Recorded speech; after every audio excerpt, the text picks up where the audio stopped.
Welcome back to Ladies Can We Talk with Debbie Georgatos. The second hour roundtable starts now.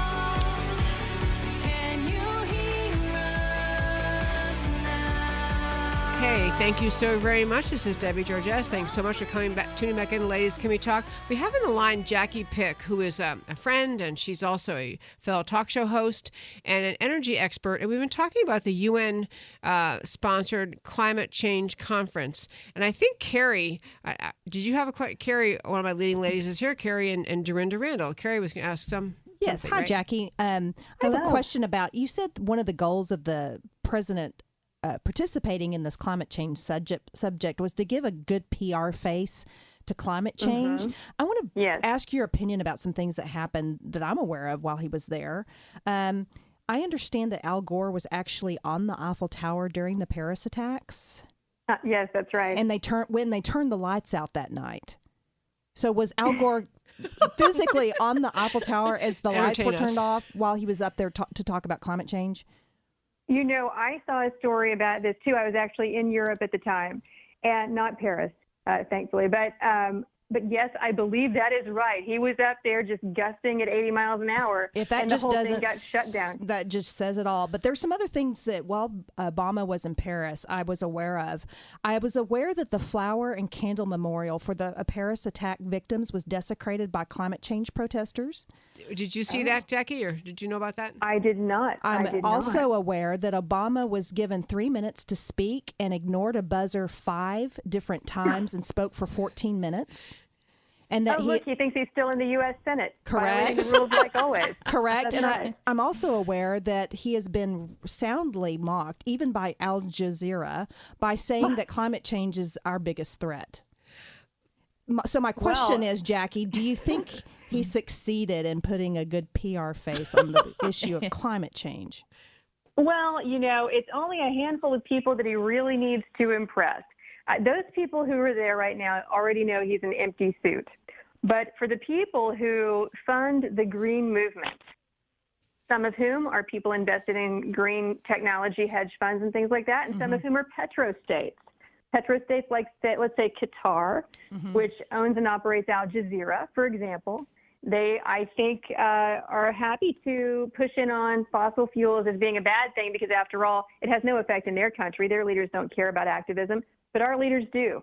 And so I think that the president, for reasons I can't fully explain on the motives, really thinks that America is what's wrong with the world. And therefore, anything that can harm the United States, he's for it. That's the only consistency in his actions. He keeps centralizing power in Washington. That's the first constant. And in so doing, weakens the country. And so, you know, I think that for the green audience, he is hitting a home run. Okay. And I don't think he cares about the rest of them, frankly. And I also don't think he cares about whether or not we actually reach these goals he's talking about. He'll be long gone by then. No one's going to remember or hold him accountable. It's not going to be possible. And we'll be left to clean up his messes and reverse all of this in the courts and then in the Congress, probably. So, you know, I don't even think, I think he's one of these guys who thinks that things happen just because he speaks them so into being, you know? Yes. And if it doesn't work, whatever, you know, he'll be on the golf course by then, retired. Yep. Well, hi, Jacki. This is Dorinda.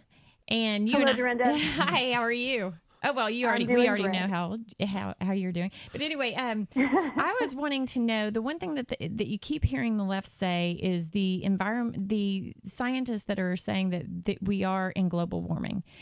And I've also heard our side say there's really not that many scientists. Do you know what that number really is, or do you know how widespread it is that scientists are still touting that global warming is still happening?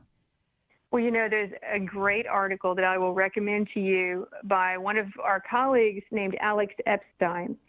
He wrote The Moral Case for Fossil Fuels, which is one of the best books I've read in my lifetime.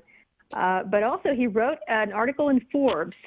And if you search his name, it'll say something like 97% of scientists don't agree on anything or something like that. So he's like probably 30 years old. He's so brilliant. He's a philosopher by background. That's his expertise. And he checked the methodology behind the president's claim, because remember, the president started this with a tweet.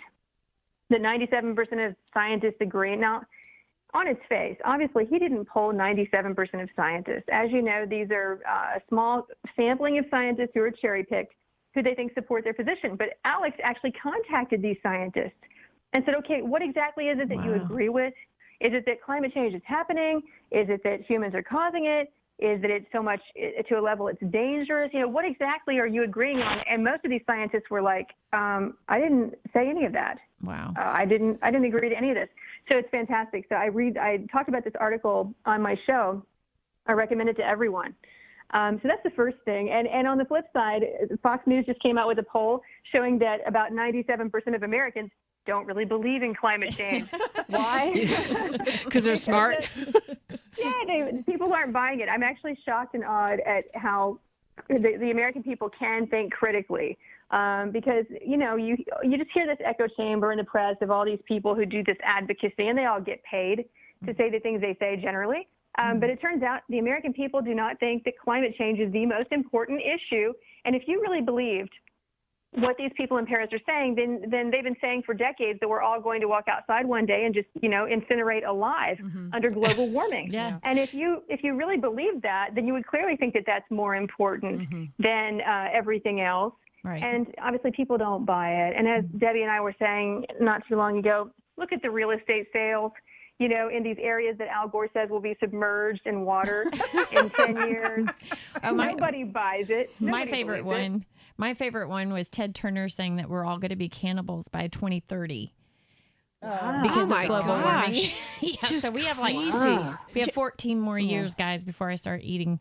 Yeah, so we should fatten up. No, we should not fatten up because no one will eat us. Then you won't be appetizing. Jackie, I'm older than you, and so when I was in school, grade school in the mid '70s, I was told that there was a coming ice age, right? And that the sun, there was a projector reel that our teacher would bring in, and it was called Our Sun, and it was talking about how it was getting dimmer and dimmer and was eventually going to just burn itself out, and in the process we were going to get colder and colder. And this is during my lifetime. So when I tell kids that are going to school the same age I was then, that story, they look at me like, oh my word, they're telling us it's going to heat up. And I said, you know, it's the weather. It's always changed, and there's not anything we're going to be able to do about it. You know, Jackie, I would do one more thing about this Paris Climate Conference, which it's just fun to talk to you. We're obviously all enjoying talking with you, but back to Paris for a second. I have been really bothered by the fact that it seems to me this climate change we discussed on this call tonight and other shows that there really is not anything like a consensus of 97% of scientists who say it's real. It is just it's a bunch of people who've made a true global movement out of hysteria and mesmerism. So people think there's a big problem that there isn't, but one consequence that could flow from it is President Obama is talking about trying to have, he and other UN types, talking about trying to have a massive wealth redistribution from America and developed countries to poorer countries under the guise of helping them deal with the impacts of climate change. And it just seems to me it's just the better and more honest course would just be to say, look, I'm a socialist. I want to redistribute wealth, and here it is. Is there any legitimacy that you see that the money should be transferred from the wealthier nations to the poor to deal with the alleged impacts of climate change? Well, I mean, of course, I'm going to fundamentally disagree with that, and not only disagree with it in principle, but say that it's not going to happen in practice. Your U.S. Senate is not going to approve, well, your House is not going to approve the appropriations. Your Senate is not going to approve any international agreement, and other countries are not about to scale back their use of fossil fuels, and which would end up starving, hundreds of millions of people ultimately. This is a life or death issue. You can't feed billions of people without fossil fuels. So if they really want to help the poor, they will continue to use fossil fuels. Otherwise, you can't deliver health care to anybody in the third world. And they will remain in the third world for the foreseeable future. I mean, if he really cared, he would just get out of the way and permit free trade to happen. Redistributing wealth has never worked. And it's interesting. You hear these studies where if you redistributed all the wealth in the world, within 6 months, you would have filthy rich people and desperately poor people again. Right. You know? Right. I think it's true. is exactly right. And I guess we're going to zip off to our break here in a moment. But I've always thought that the idea, and I don't know where I first heard it, but what America and successful prosperous countries should do is export our ideas about free markets, export technology to help other countries develop their fossil fuels or whatever it is they can develop to have products of their own. Export what works instead of just this shifting around of money. And that just seems like it's so basic and would be the best thing of all to help the poorest countries. Exactly. There's no question. And I think that we need to look with suspicion on the people who want to redistribute wealth because, number one, either they're the people with their hands out, or number two, they're the activist groups or NGOs who think that the money is going to funnel through them. So again, I mean, there's big money in doing all of this climate activism. And I'm suspicious of them on that front. I also think that they are part of a long line of ideologues who believe, frankly, that we need fewer people on the earth. Right. I think it's all tied together. I really do. It's people, it's the traditional Malthusian types who don't want development. They don't want the betterment of the human condition. And they actually think that that's a good outcome. And we don't have enough time in the day to fully flesh out these ideas, but these are dangerous ideas because invariably, someone is going to be controlling the decision making. Who gets this money, when, and how? And like I said, any decision to curb use of fossil fuels means the death of people. You simply cannot feed 7 billion people on this planet without fossil fuels. I'm not saying it's not theoretically possible. I'm just saying that no one has figured that out yet, if they're honest with you. And like I said, if we started today, it would take 20 years to achieve that under the best of circumstances. So who exactly is going to be sacrificing here? And they're sure not going to do it in their home countries under any circumstances. I mean, the Obamas are not going to see any, reduction in their standard of living. I promise you that.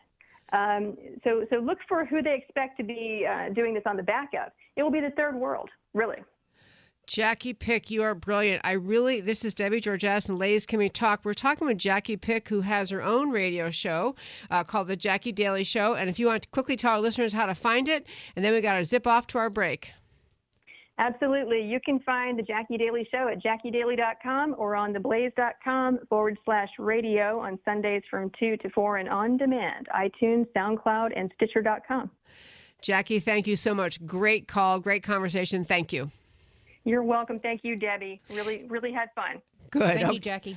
Thank you. This is Debbie Georgatos and Drinda Randall and Carrie Kellum, and we're going to zip off to our break.